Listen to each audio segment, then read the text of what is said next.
శుక్లాంబరధరం విష్ణుం శశివర్ణం చతుర్భుజం ప్రసన్నవదనం ధ్యాయేత్ సర్వవిఘ్నోపశాంతయే.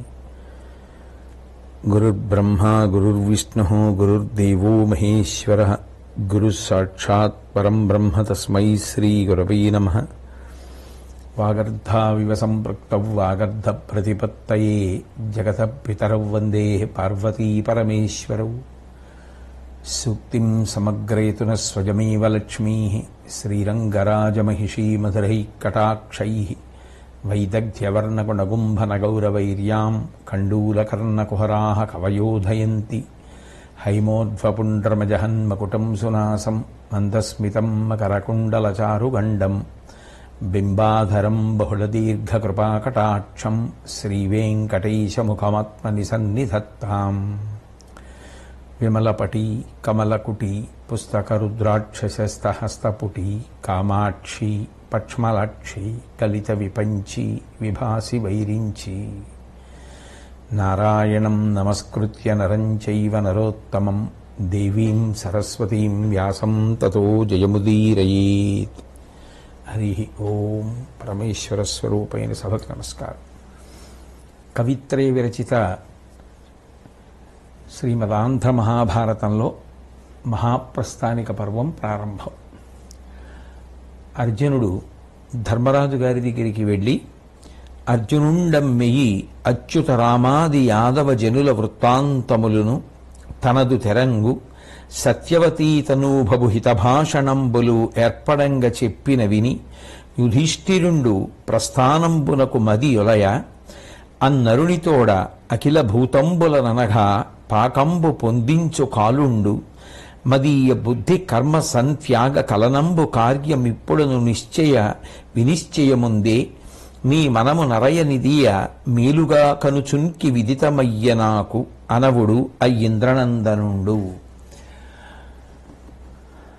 అర్జునుడు ధర్మరాజు గారి దగ్గరికి వెళ్ళి బలరాముడు శ్రీకృష్ణుడు ఇద్దరూ కూడా అవతార పరిసమాప్తి చేసేయడం, ఆ తరువాత జరిగినటువంటి విశేషాలు, శ్రీకృష్ణ పరమాత్మకి సంబంధించినటువంటి వారందరూ కూడా ఆ ముసలం కారణంగా శరీరాలు విడిచిపెట్టేసేయడం, తదనంతరం తాను యుద్ధం చెయ్యలేకపోవడం, ఏ మంత్రములు కూడా స్ఫురించకపోవడం, చిట్ట చివరికి మొట్టమొదటిసారి గాంధీవం చేతిలో పట్టుకుని కూడా తాను ఓడిపోవడం, తదనంతరం ఖిన్నుడై వేదవ్యాస భగవానుడిని ఆశ్రయించడం, ఆయన చెప్పినటువంటి మాటలు ఇవన్నీ చెప్పిన తరువాత ధర్మరాజు గారు జవాబు చెప్తూ అన్నాడు, ఇది మహాప్రస్థానం చెయ్యడానికి తగిన సమయం అని నేను అనుకుంటున్నాను అర్జున.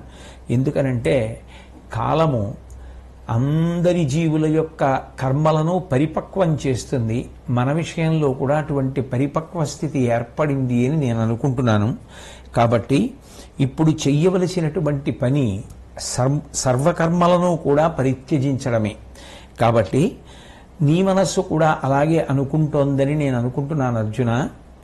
ఒకవేళ నువ్వు కూడా అంగీకరిస్తే మనందరం కలిసి మహాప్రస్థానం చెయ్యడం బాగుంటుంది, కర్మ సంపరిత్యాగం చేద్దాం అని అన్న తరువాత అర్జునుడు జవాబు చెప్తూ, కాలము నేమనవచ్చును కాలము కాలంబపోలుగా కొంటికి నీ లీలలు కలవే లెస్సగా నాలోకించితి ఇది హితము అభిమతము నవున్. కాలంతో పోల్చడానికి లోకంలో ఇంకొక వస్తువు లేదు. కాలమునకు కాలమే సాటి. సమస్త జగత్ కాలమునందు పుడుతోంది, కాలమునందు పెరుగుతోంది, కాలమునందు లయమైపోతోంది. కాలమునందు జీవులు చేసినటువంటి కర్మలను అనుసరించి పునర్జన్మలను పొందుతున్నారు. కాలమునందే చేసుకున్నటువంటి పాపపుణ్యములను దుఃఖంగా సుఖంగా అనుభవిస్తూ కర్మక్షయం చేసుకుంటున్నారు. కాలము కన్నా బలవత్తరమైనటువంటిది వేరొకటి నాకు కనపడదన్నయా అని అన్న తర్వాత ఇక వారందరూ కలిసి నిర్ణయం తీసుకుని మహాప్రస్థానం చెయ్యాలి అని అనుకున్నారు. అలా అనుకున్న తర్వాత ధర్మరాజు గారు యూర్చుణ్ణి పిలిచి ఎరిగించి రాజ్యతంత్రము తెరగు పరచి నడపు వెరవు తేటపడంగా గరపి గృహాంతశ్చరితము నెరినుపదేశించనధిప నెయ్యంబలరన్. ఆ యూర్చుణ్ణి కూర్చోపెట్టి రాజ్య పరిపాలన ఎట్లా చెయ్యాలో, అంతఃపురంలో ఎట్లా ప్రవర్తించాలో, ఎట్లా స్నేహభావంతో ఉండాలో, కార్యక్రమాన్ని ఎలా చక్కపెట్టాలో, అంటే ఇంట బయట రెండిటికి సంబంధించినటువంటి విశేషాల్ని నేర్పడం జరిగింది. అంటే ఆ యుయుత్సుడికి పెద్దరికం ఇచ్చాడు. ఎందుకని అంటే ఇంకా పరీక్షిత్ చిన్నవాడు కాబట్టి. అందుకని ఆ యనుజుని అట్లు మహానాయకుగా వీంచి భటజనము గూర్చి మహీనాయకుడు ఆర్యులు కీర్తన సేయ పరీక్షితుని రాజు చేస ధరణికిన్. ఆ యుయుత్సుడికి పెద్దరికం ఇచ్చి నువ్వు జాగ్రత్తగా రాజ్య సంక్షేమాన్ని చూస్తుండు, అంతఃపురాన్నంతటినీ కూడా పర్యవేక్షిస్తుండు అని చెప్పి అభిమన్యుని యొక్క కుమారుడైనటువంటి పరీక్షిత్ తమ వంశానికి మిగిలిపోయినటువంటి అంకురం కనుక ఆ పరీక్షిత్తుకి పట్టాభిషేకం చేసి ఇక తాను మహాప్రస్థానం చెయ్యడానికి తన వారితో కలిసి వెళ్ళడానికి సిద్ధపడుతూ సుభద్రని పిలిచాడు. పిలిచి భవదీయాత్మజునాత్మజుండు కురు భూభారోద్వహుండయ్యే యాదవ వంశోత్తరుడైన వజ్రణకు ఇంద్రప్రస్థ రాజ్యంబు గౌరవదీప్తంబుగనిచ్చినాడ సుచరిత్ర రక్షణీయంబులైనవి ఈ ఇండులు రెండు నీవు దృఢ ధైర్యంబొప్ప రక్షింపుమా. ఓ సుభద్ర, నీ కుమారుడైనటువంటి అభిమన్యుడి యొక్క కుమారుడైనటువంటి పరీక్షిత్తుకి ఈ రాజ్యాన్నంతటినీ కూడా ఇచ్చి పట్టాభిషేకం చేశాను. అట్లాగే శ్రీకృష్ణ పరమాత్మ యొక్క మనవడైనటువంటి వజ్రుడికి ఇంద్రప్రస్థాన్ని రాజధానిగా ఇచ్చి పట్టాభిషేకం చేశాను. మనకి ఇటువైపు చంద్రవంశం ఎంత ముఖ్యమైందో అటు పక్కన ఆ యదువంశం కూడా అంత ముఖ్యమైంది. కాబట్టి ఈ రెండు వంశములు కూడా పరిఢవిల్లేటట్టుగా ఇద్దరూ సంతోషంగా ఉండేటట్టుగా నువ్వు జాగ్రత్తగా చూస్తుండు అని చెప్పి దృఢమైనటువంటి ధైర్యంతో ఈ రెండు వంశాల్ని నువ్వు కాపాడుతూ చక్కగా రెండు రాజ్యాలు వృద్ధిలోకి వచ్చేటట్టుగా పర్యవేక్షిస్తుండు అని చెప్పి అప్పగించడం జరిగింది. ఎందుకంటే సుభద్ర శ్రీకృష్ణునికి చెల్లెలు కాబట్టి అటువైపు క్షేమాన్ని కూడా చూడడానికి కావలసిన స్వాతంత్ర్యం ఆవిడికి ఉంటుంది కాబట్టి అట్లా అప్పజెప్పారు. అప్పజెప్పిన తరువాత ఆ ముసలం పుట్టినప్పుడు దాన్ని కరిగించి ఆ సముద్రపు నీటిలో కలిపేసిన తర్వాత పుట్టినటువంటి తుంగలను ఆయుధములుగా చేసుకొని ఆ శ్రీకృష్ణ పరమాత్మ యొక్క ద్వారకానగరంలో ఉన్న వారందరూ కూడా ఒకరిని ఒకరు కొట్టుకుని మరణించారు. కాబట్టి ధర్మరాజు గారు విశేషమైనటువంటి స్నేహభావంతో, గౌరవంతో, ప్రేమతో వారిని ఉద్దేశించి అట్లాగే తన వైపు కురుక్షేత్ర సంగ్రామమునందు మరణించిన వారిని ఉద్దేశించి చాలా గొప్ప గొప్ప దానాలు చేశాడు. ఏనుగులు, గుర్రాలు, ఆవులు, బంగారము, రత్నాలు, ఇంకా అనేక దానములను చేసి తదనంతరం ధౌమ్యాది పురోహితులను పిలిచి వారికి తృప్తి కలిగే విధంగా నానా విధ వస్తు సంచయాన్ని కూడా దానం చేసి కృపాచార్యుణ్ణి మిక్కిలి గౌరవించి సంతోషభరితుణ్ణి చేసి ఆయనకి ధర్మరాజు గారు పరీక్షిత్తుని అప్పజెప్పారు. అప్పజెప్పి నువ్వు గురుస్థానంలో ఉండి ఈ పరీక్షిత్తుకి విద్యాబోధ చేసి వృద్ధిలోకి వచ్చేటట్టుగా చూడవలసినది అని చెప్పి బంగారము, రత్నాలు మొదలైనవన్నీ కూడా పరీక్షిత్తుకి పరమ సంతోషంతో ధర్మరాజు గారు ఇవ్వడం జరిగింది. తర్వాత అక్కడ ఉండేటటువంటి ప్రజలను అందరినీ పిలిచి మహాప్రస్థానం చెయ్యబోతున్నాము అన్న విషయాన్ని చెప్పి ఆ ప్రజల యొక్క అనుమతిని తీసుకోవడం జరిగింది. అట్లా పిలిచినప్పుడు కూర్చోవడంలో వారు చూపించినటువంటి అతి చొరవ, నిష్కారణంగా తగినంత కారణం లేని విషయాలకి వాళ్లల్లో ప్రబలుతున్నటువంటి కలహస్థితిని చూసినటువంటి సహదేవుడు, ధర్మరాజు గారు వాళ్ళు ఇక కలియుగం ప్రవేశించినటువంటి కారణం చేత ఇట్లాంటి తగవలు పుడుతున్నాయి కాబట్టి ఇక మన జీవితాలని పరిపూర్ణం చేసుకోవడం మంచిది, ఇక ఇక్కడితో మన జీవితాలు చాలు అంటూ నగలన్నీ తీసేసి పట్టు వస్త్రాలు వదిలిపెట్టేసి నారబట్టలు ధరించి జింక చర్మాన్ని ధరించినటువంటి వారై అందరూ కలిసి మహాప్రస్థానానికి బయలుదేరారు. ధర్మరాజు, భీముడు, అర్జునుడు, నకులుడు, సహదేవుడు ఐదుగురిని అనుగమించింది ద్రౌపదీదేవి. వారితో పాటు 7వదిగా ఒక కుక్క నడిచింది. ఎక్కడి నుంచి వచ్చిందో ఆ కుక్క కూడా అపారమైనటువంటి ఆప్యాయతతో ఈ 6గురితో పాటుగా మహాప్రస్థానానికి బయలుదేరింది. ఆ ధర్మరాజు గారు మహాప్రస్థానానికి బయలుదేరి వెడుతున్నటువంటి సమయంలో ఎందరో చాలా దూరం ఆయనతో పాటు రావడానికి ప్రయత్నించారు. ఆయన ఇక అందరినీ కూడా మీరు ఆగండి అని చెప్పి ఆ తర్వాత ఇక ఎవరితో ఏమీ మాట్లాడకుండా ముందుకు నడిచి వెళ్ళిపోతున్నాడు. అర్జునుడి భార్య అయినటువంటి ఉలూచి నాగలోకానికి వెళ్ళిపోయింది. చిత్రాంగద బభ్రువాహనుడి దగ్గరికి వెళ్ళిపోయింది. మిగిలినటువంటి భరతవంశానికి సంబంధించినటువంటి వారి భార్యలు ఆ పరీక్షిత్తు దగ్గర ఉండిపోయారు. ఈ పాండవులు 5 ద్రౌపదీదేవి, కుక్క, ఈ 7 కలిసి మహాప్రస్థానం చేస్తూ ఉపవాస దీక్షతో గంగానదిని చేరుకున్నారు. పూని ఉపవాసవ్రత పరులై భాగీరథి పొంతకుంజని అంత నుండి ప్రాంగ్ముఖవర్తనంబుగైకొని యోగబలంబున నరిగి గిరి సరిధరణ్యంబులనేకంబులు గడచి పూర్వసముద్ర తీరంబు సేరి అట్టి ఎడ వాళ్ళు ఆ ఉపవాస దీక్షతోటే తూర్పు దిక్కుగా యోగశక్తితో బయలుదేరి వెళ్ళి ఆ ప్రయాణం నిరంతరాయంగా సాగిస్తూ కొండలు, నదులు, అరణ్యాలు ఇవన్నీ కూడా దాటి వెడుతూ తూర్పు దిక్కున ఉన్నటువంటి సముద్రం దగ్గరికి వెళ్ళారు. అక్కడ అగ్నిదేవుడు వారికి దర్శనమిచ్చాడు. ఆ అగ్నిదేవుడు పాండవులకు ఎదురుగుండా వచ్చి నిలిచి బీభత్సుండు నిర్భర స్నేహంబు కథమున విడువక గాండివంబు కొనివచ్చుచున్న ఆతనితోడ అవ్వాయు సుఖుడో ధనంజయ శౌరి చక్రమెన్నడే దివమునకేగే నీవేళ గాంధీవంబు విడువవు దేవకార్యమునకుగా వరుణదేవుని చేత నేను తెచ్చిన యది ఈ ధనుశ్రేష్టము అమ్మహానుభావుని కొప్పింపమనిన లెస్స అట్లు చేయుదుగా అని ఆ కిరీటి అగ్రజానుజులకు చెప్పి ఆదరమున ఆతడ చాపమంబుది ఎందు పెట్టే. ఆ ఎదురుగుండా వచ్చినటువంటి అగ్నిహోత్రుడు అర్జునుణ్ణి ఉద్దేశించి మాట్లాడుతూ, ఓ అర్జున, ధర్మ సంస్థాపన చేయవలసినటువంటి అవసరం పూర్తయిపోయింది కాబట్టి కురుక్షేత్రంలో ఎంతమందిని పడగొట్టాలో అంతమందిని పడగొట్టి సజ్జనులను కాపాడడం అన్న సత్కార్యం పూర్తయిపోయింది కాబట్టి శ్రీకృష్ణ పరమాత్మ యొక్క సుదర్శన చక్రం ఆకాశానికి వెళ్ళిపోయింది. నువ్వు ఇంకా గాంధీవం మీద వ్యామోహం వదలకుండా అది పట్టుకుని తిరుగుతున్నావు. అది నేను ఈ భూమి మీద ధర్మ సంస్థాపనార్థమై వరుణుడిని అడిగి తీసుకొచ్చాను. అది నీకు ఇవ్వడం జరిగింది. నువ్వు ఆ గాంధీవంతో ధర్మ సంస్థాపన చేయడం కోసం కురుక్షేత్రంలో ఎందరినో పడగొట్టావు. దాని ప్రయోజనం అక్కడతో అయిపోయింది. దాన్ని తిరిగి నేను వరుణుడికి ఇచ్చేయాలి. కాబట్టి ఈ తూర్పు సముద్రంలో నువ్వు ఆ గాంధీవాన్ని విడిచిపెట్టేయవలసింది అని చెప్పాడు. ఆ గాంధీవం అంటే అర్జునుడికి అంత మహాప్రీతి. కానీ యోగసిద్ధి కలగాలి అంటే ఇక దేని మీద మమకారము, ద్వేషము ఉండడానికి వీల్లేదు. అందుకని అగ్నిహోత్రుడు చెప్పినటువంటి మాటని ఔదలదాల్చడం కోసమని వెంటనే అర్జునుడు ధర్మరాజు గారిని, భీముణ్ణి, నకులుణ్ణి, సహదేవుణ్ణి, పెద్దవాళ్ళని చిన్నవాళ్ళని కూడా సంప్రదించి ఆ గాంధీవాన్ని తూర్పు సముద్రంలో విడిచిపెట్టేశాడు.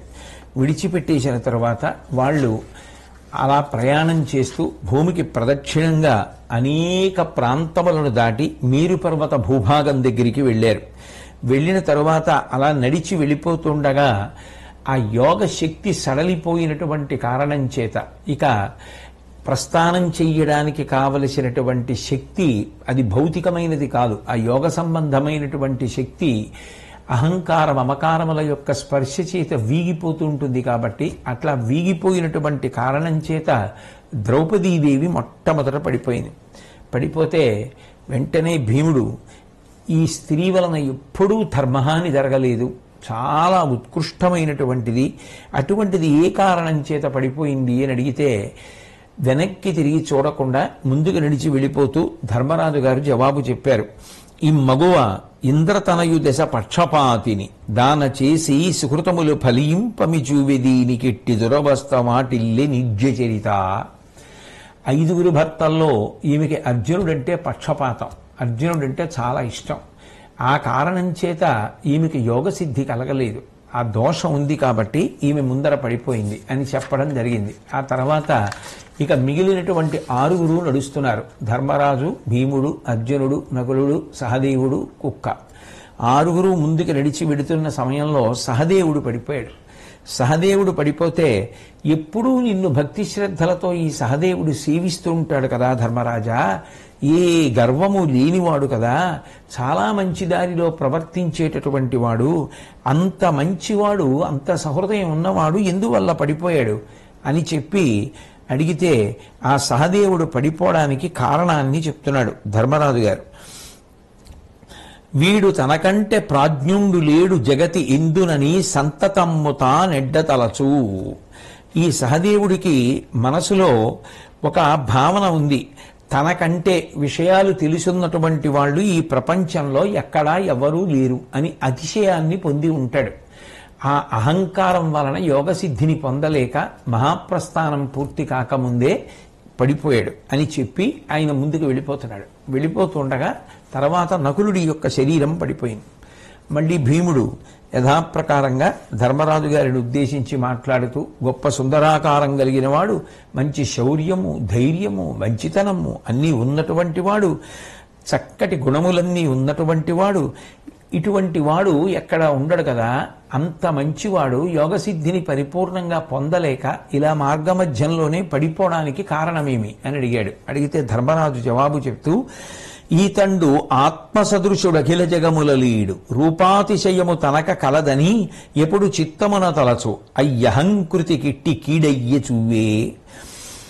నా అంత గొప్పవాడు ఈ లోకంలో ఎక్కడా లేడు, అందంలో కూడా నా అంత వాణ్ణి నేనే అని మనసులో ఈ నకులుడు ఎప్పుడు అనుకుంటూ ఉంటాడు. ఆ గర్వం కారణం చేత నకులుడు యోగసిద్ధిని పరిపూర్ణంగా పొంది మహాప్రస్థానం పూర్తి చేయకముందే పడిపోయాడు అని చెప్పారు. చెప్పిన తర్వాత ఇక ధర్మరాజు, భీముడు, అర్జునుడు, కుక్క నలుగురే మిగిలారు. నలుగురు వెళ్ళిపోతుంటే అర్జునుడు పడిపోయాడు. పడిపోతే ఆశ్చర్యపోయినటువంటి భీముడు, అయ్యయ్యో ఇదేమిటి, ఇంతటి మహానుభావుడు ఇట్లా పడిపోయాడు అని అడిగితే ధర్మరాజు గారు జవాబు చెప్తూ, ఈతడ కౌరవులనెల్లనొక్కనాడ ఆహవంబున తెగటార్తుననియే అట్లు చెయ్యడయ్యే పల్కొక్కటి చేతయొకటి అగుట చాలా దోషము వినుమదియుగాక ఎల్ల కోదండధరుల గర్హించుచుండు. కురుక్షేత్రం ప్రారంభమయ్యే ముందు ఈ అర్జునుడు ఒక్క రోజులో కౌరవులందరినీ పడగొట్టేస్తాను అన్నాడు. కానీ ఆ మాట నిలబెట్టుకోలేకపోయాడు. ఒక్క రోజులో కౌరవుల్ని పడగొట్టలేదు. రెండు, ధనుర్ధారులైనటువంటి వారు ఎవరుంటారో వాళ్ళందరినీ కూడా తక్కువ చేసి మాట్లాడుతూ ఉంటాడు. తానే గొప్ప అని ఒక అతిశయం ఉంది. ఈ కారణాల చేత అర్జునుడు పడిపోయాడు, మహాప్రస్థానాన్ని పూర్తి చేయలేకపోయాడు అని చెప్తే ముందుకి ఇంకా ధర్మరాజు గారు, భీముడు, కుక్క ముగ్గురే మిగిలారు.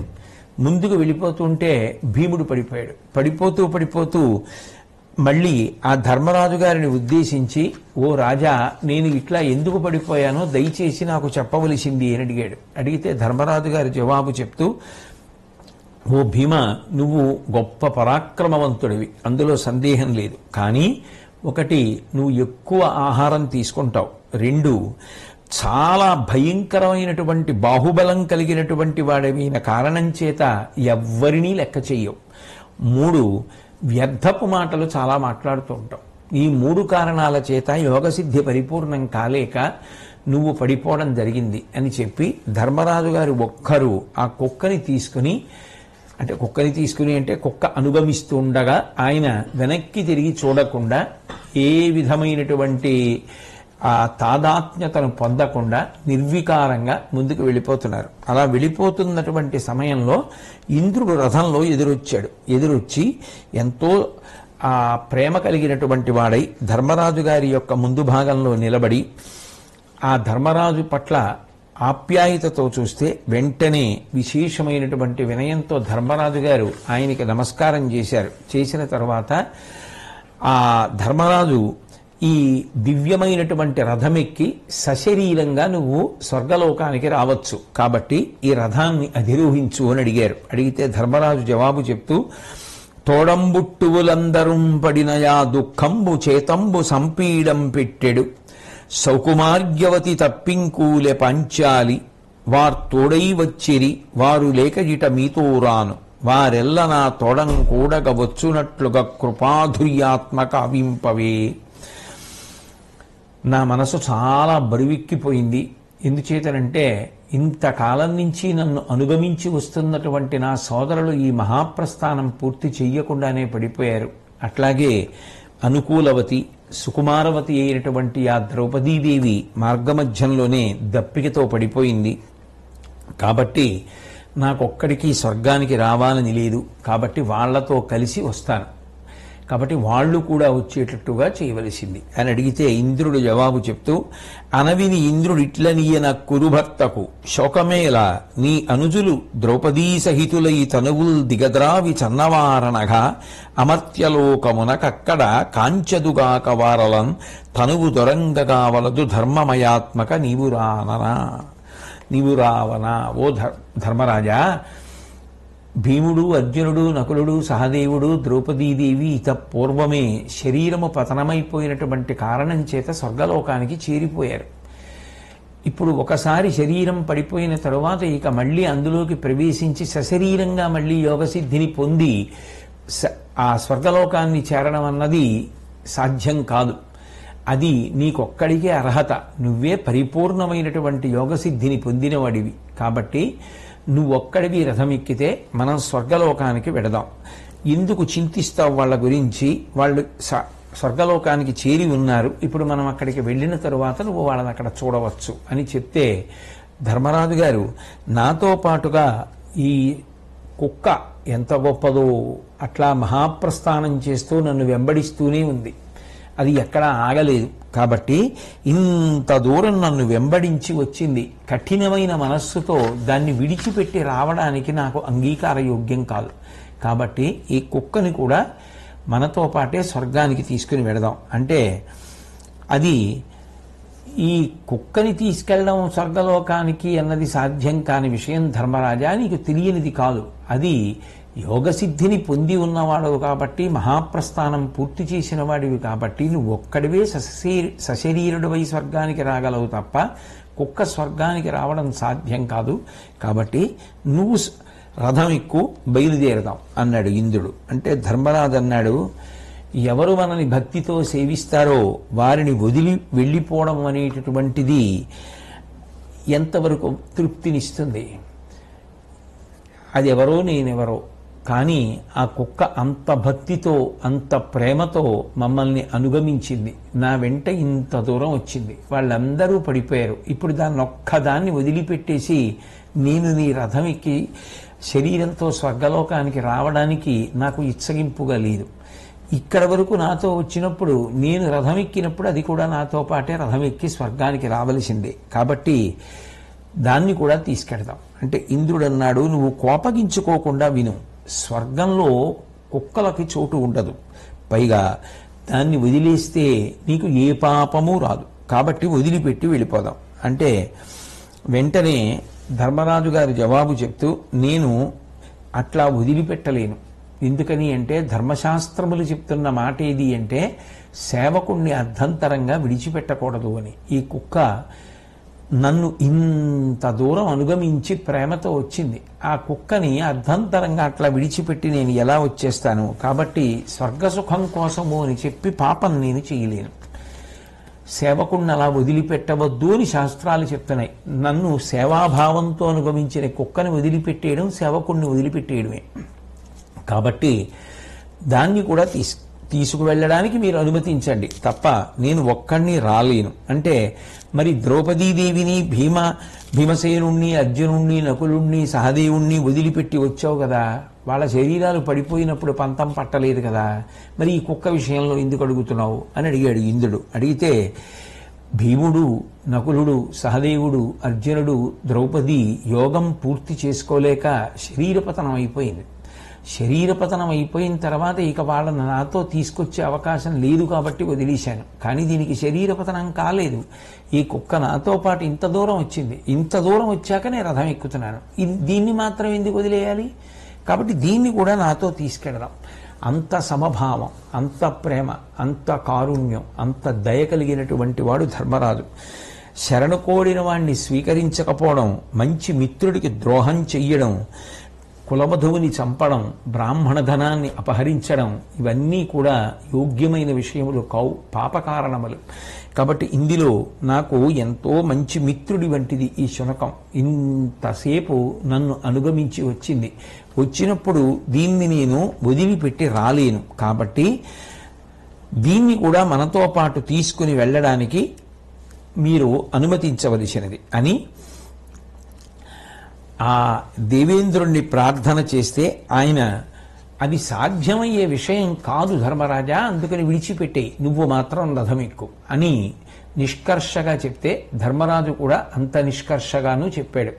అటువంటప్పుడు నాకు కూడా శరీరంతో స్వర్గలోకం అక్కర్లేదు, నేను కూడా రథంలో రాను, దయచేసి మీరు మరొకలా భావన చెయ్యకుండా బయలుదేరిపోండి, నేను అతి తీవ్రమైనటువంటి తపస్సు చేస్తూ ఈ అరణ్యంలోనే ఉండిపోతాను, నాకు అంత మాత్రం చాలు.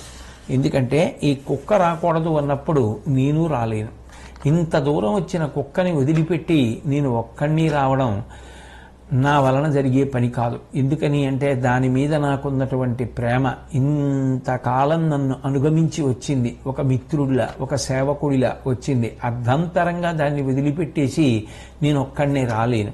అందుకని ఇక్కడి దాకా వచ్చిన తరువాత శరీరంతో స్వర్గలోకానికి రావడానికి నాకు అర్హత ఉంటే ఇక్కడి వరకు శరీరంతో వచ్చినటువంటి కుక్క కూడా స్వర్గానికి రావడానికి అర్హత పొందినటువంటి ప్రాణి.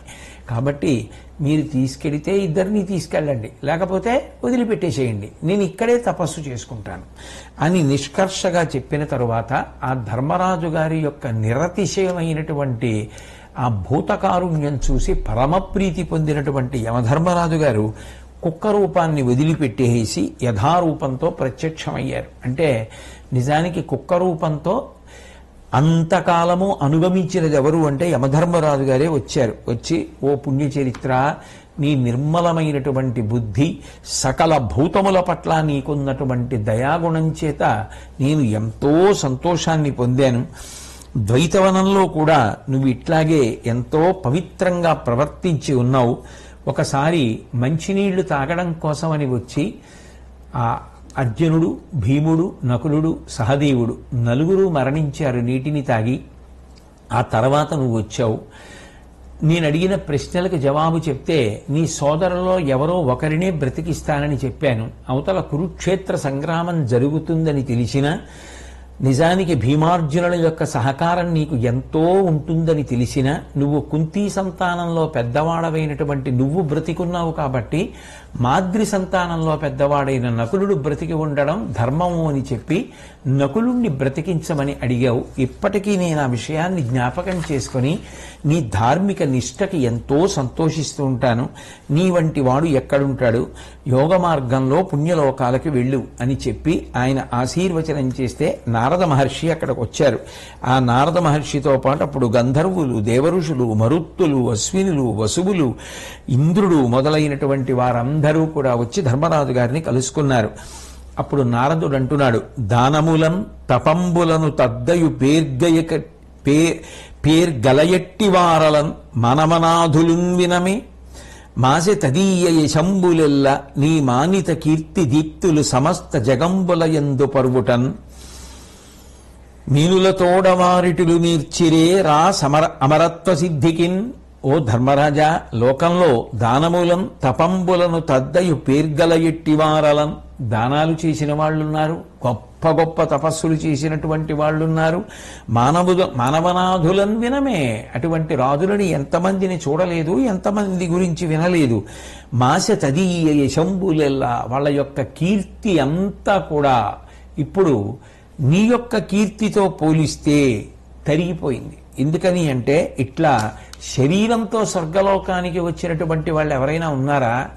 ఎంత పుణ్యం చేసినా, ఎంత కీర్తి సంపాదించుకున్నా వాళ్ళందరూ కూడా శరీరాల్ని విడిచిపెట్టేసినటువంటి వారే. కానీ నువ్వు మాత్రం సశరీరుడవై స్వర్గానికి వస్తున్నావు.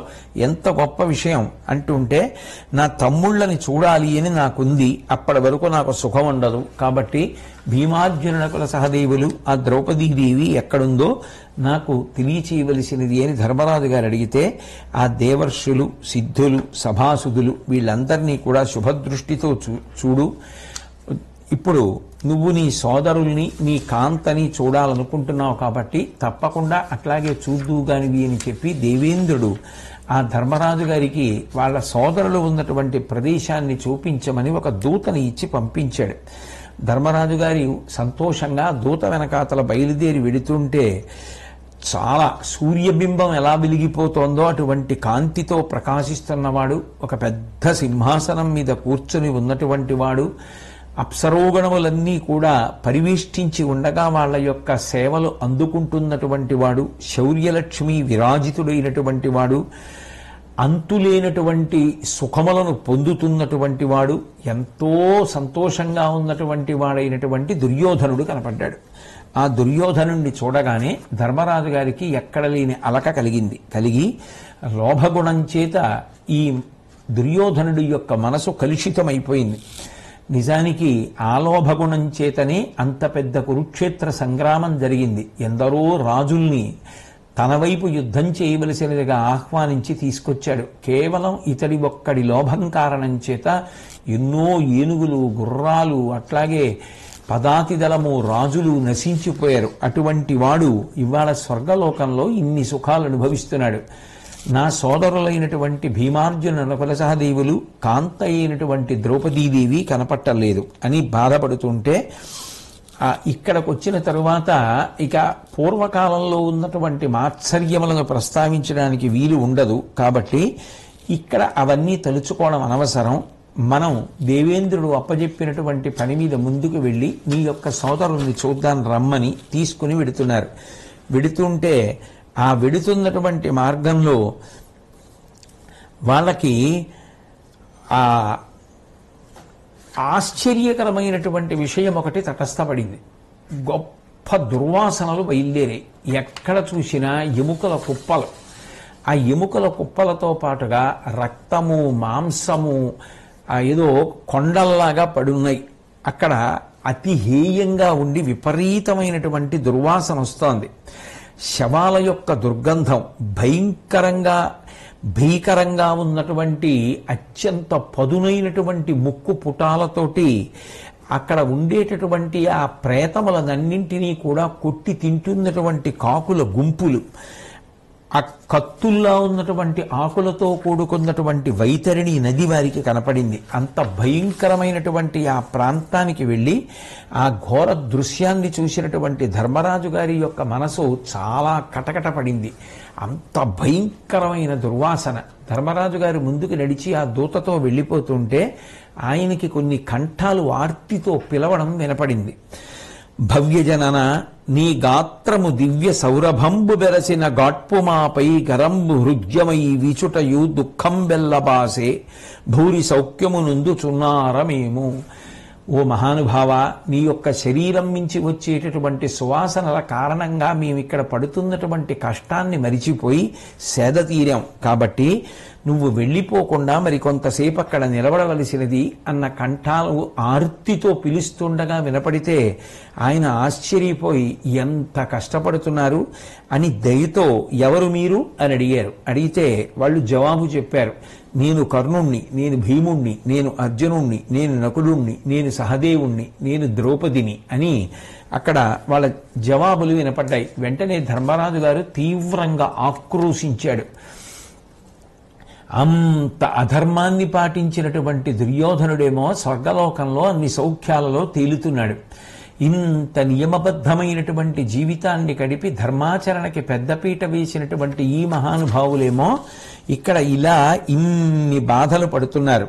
ఇది చాలా ఆశ్చర్యకరంగా ఉంది అని చెప్పి ఆయన తన వెంట వస్తున్నటువంటి దూతతో, నేను ఇక స్వర్గలోకానికి రాదలుచుకోలేదు, ఇంద్రుడికి వెళ్ళి చెప్పు, ఇక్కడ నా సోదరుడు ఇంత బాధపడుతున్నారు కాబట్టి నేను కూడా ఇక్కడే ఉండిపోవాలనుకుంటున్నాను అని చెప్పి పంపించేస్తే ఆ దూత వెళ్ళి ఇంద్రుడికి చెప్తే ఇంద్రుడు వెంటనే ఋషులతోటి దేవతలతోటి కలిసి అక్కడికి వచ్చాడు.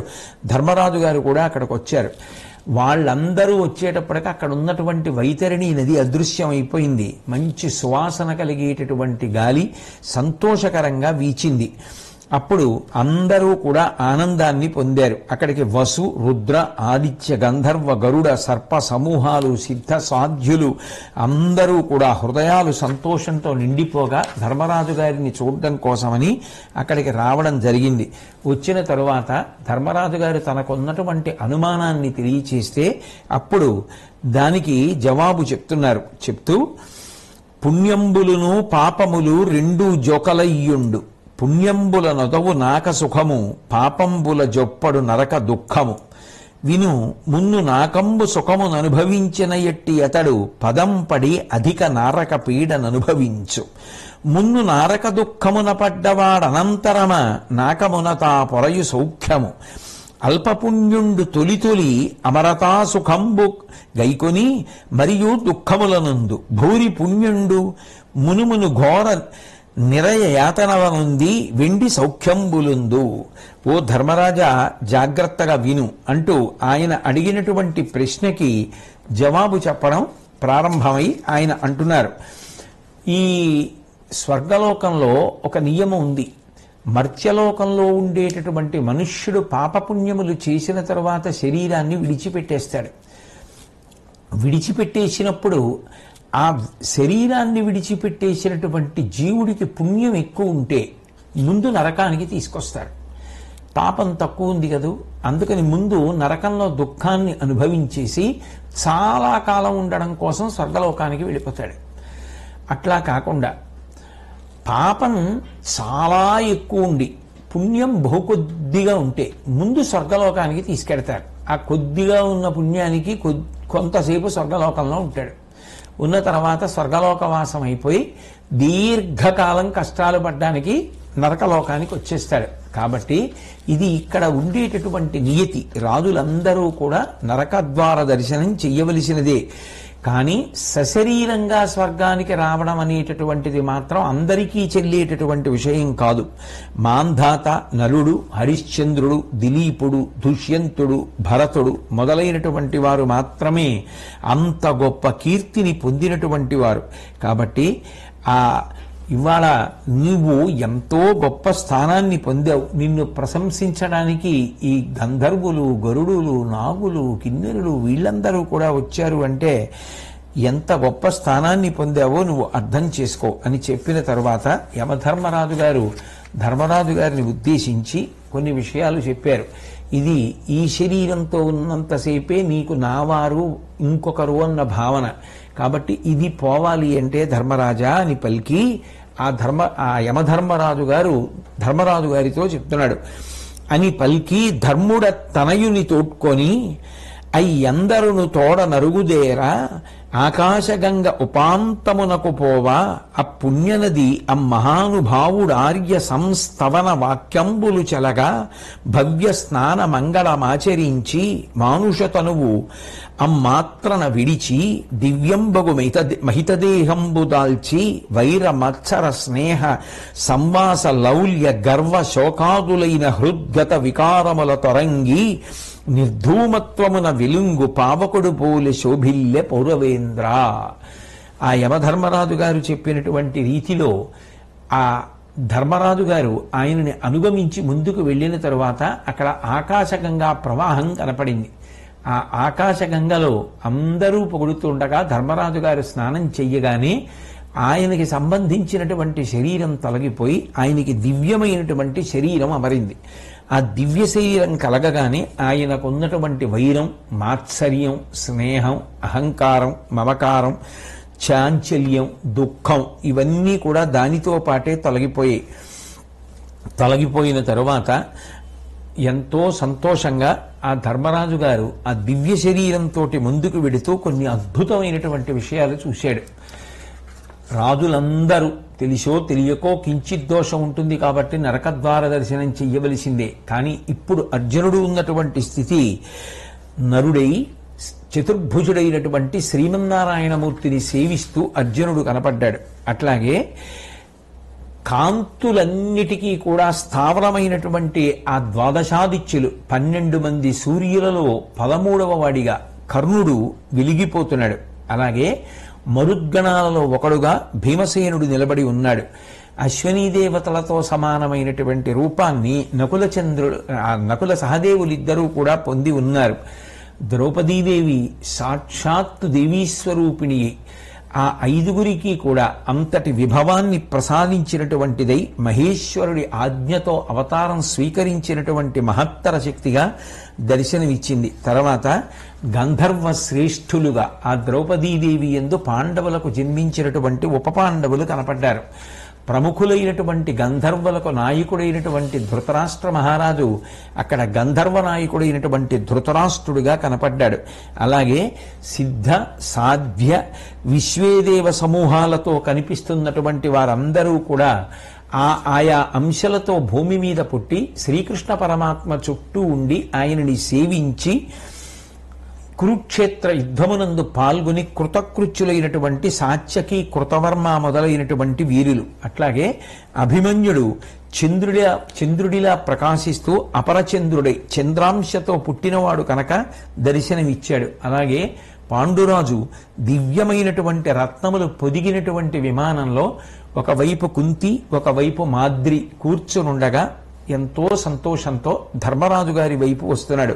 అష్టవసువులలో ఒకడై భీష్ముడు దర్శనమిచ్చాడు. బృహస్పతి చెంతన ద్రోణాచార్యుల వారు దర్శనమిచ్చారు.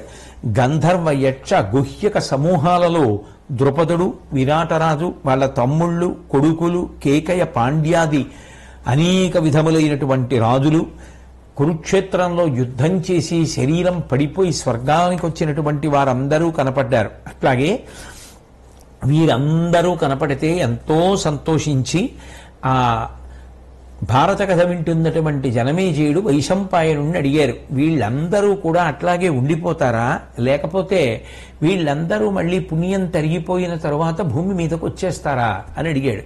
అడిగితే వాళ్ళు తిరిగి వచ్చే అవకాశం లేదు, వాళ్ళందరూ కూడా వాళ్ళ ప్రధానమూర్తులలోకి కలిసిపోయారు. ధర్మదేవత యొక్క స్వరూపమైనటువంటి విదురుడు ధర్మరాజు గారి యందు ఐక్యమైతే ధర్మరాజు గారి యమధర్మరాజు గారి యందు ఐక్యమైపోయాడు. భీముడు మరుద్గణములలోకి వాయుదేవునిలోకి ఐక్యమైపోయాడు.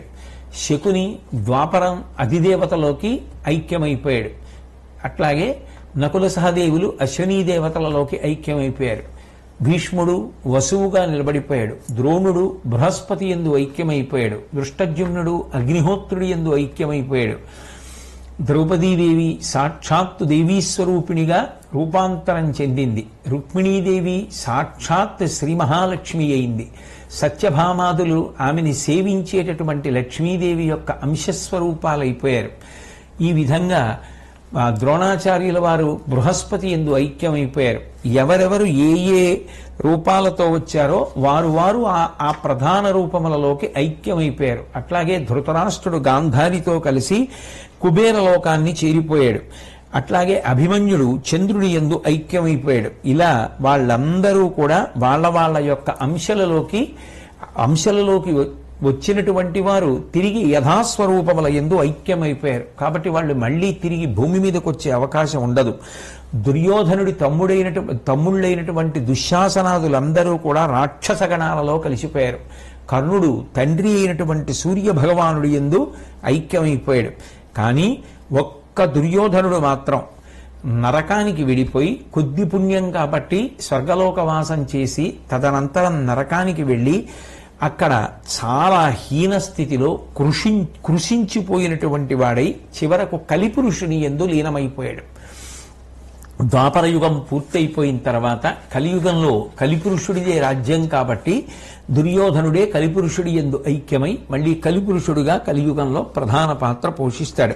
అట్లాగే ద్రుపదుడు విరాటుడు దృష్టకేతువు భూరిశ్రవుడు శల్యుడు శంఖుడు ఉత్తరుడు విశ్వేదేవతలలోకి వెళ్ళిపోయారు. దృష్టజ్యుమ్నుడు అగ్నిహోత్రుడిలోకి వెళ్ళిపోయాడు. ఇలా ఎవరికి వాళ్ళు అందరూ కూడా వాళ్ళ యొక్క ప్రధాన స్వరూపాల్లో కలిసిపోయారు. బలరాముడు అనంతుని యందు ఐక్యమైపోయాడు.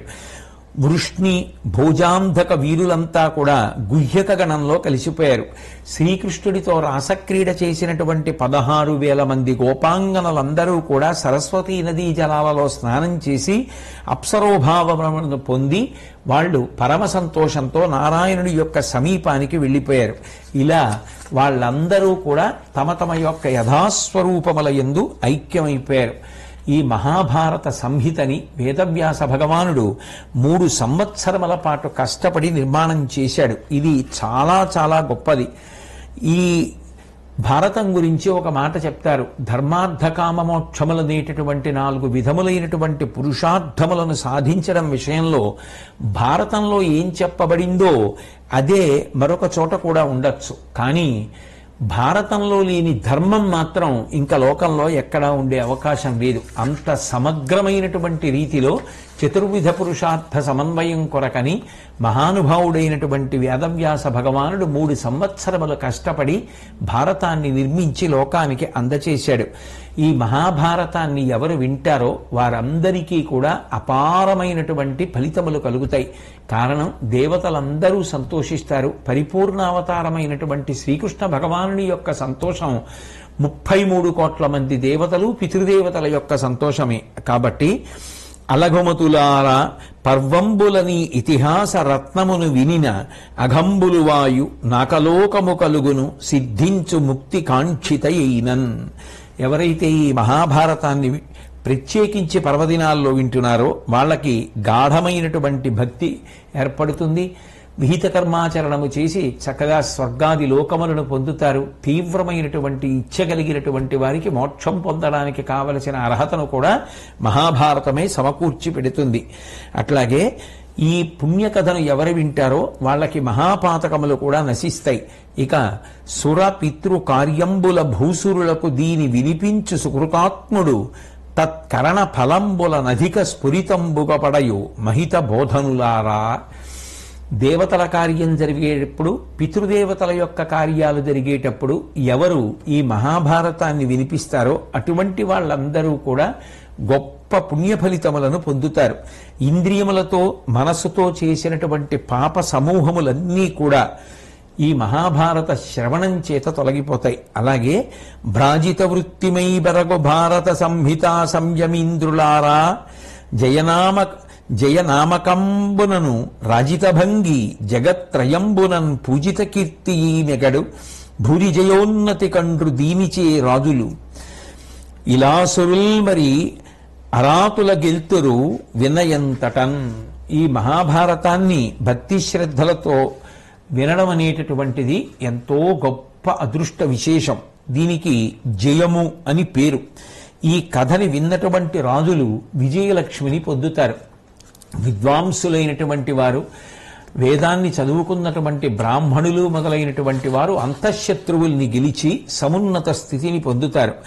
భారత మధ్యతో వినిన భక్తి పఠించిన శ్రీయునాయువున్ భూరి యశంబునున్ ప్రమదమున్ దృఢ విద్యయు కల్గు వారికే కోరికలైన వేగమొనకూడు సుపుత్రునిగాంచు సద్వరున్ గరవమొప్పగా పడయు గర్భిణియున్ వరుసన్ కుమారియున్.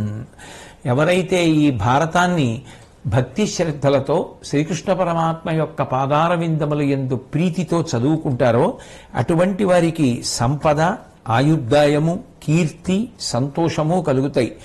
ఈ భారతాన్ని చదువుకున్నటువంటి అవివాహిత అయినటువంటి స్త్రీకి మంచి వరుడు లభిస్తాడు. అంటే కన్యకు మంచి వరుడు లభిస్తాడు. గర్భిణీ స్త్రీ అయితే మంచి కుమారుడు పుడతాడు.